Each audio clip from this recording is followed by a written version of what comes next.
গোয়েন্দা তথ্যের ভিত্তিতে আজকে আমাদের যৌথ বাহিনীর যে অভিযানটা পরিচালনা করা হয়, এটাতে আমাদের সেনাবাহিনীর চন্দ্রগঞ্জ আর্মি ক্যাম্প এবং একই সাথে র্যাব 11 টিম এর যৌথ পরিচালনায় আমাদের এই অপারেশনটি এটা পরিচালনা করা হয়। ঠিক আছে, তো আপনারা দেখতেই পাচ্ছেন এই যে অভিযানটা আমরা করেছি, মূলত আমাদের উদ্দেশ্য ছিল হচ্ছে যে আমাদের জাতীয় যে সংসদ নির্বাচন আছে, আমরা আমাদের জনগণকে একটা সুষ্ঠু এবং শান্তিপূর্ণ নির্বাচন উপহার দিতে চাই।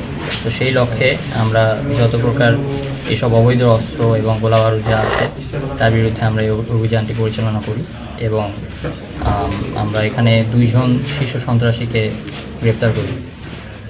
আর একই সাথে যে সমস্ত জিনিসগুলো আমরা অভিযান থেকে রিকভার করতে পেরেছি, তার মধ্যে একটি বিদেশি পিস্তল এবং এছাড়াও কিছু দেশীয় অস্ত্র রয়েছে।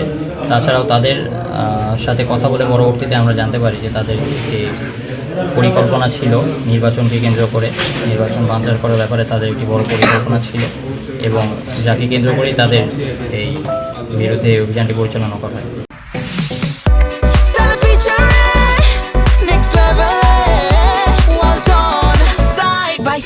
Fridge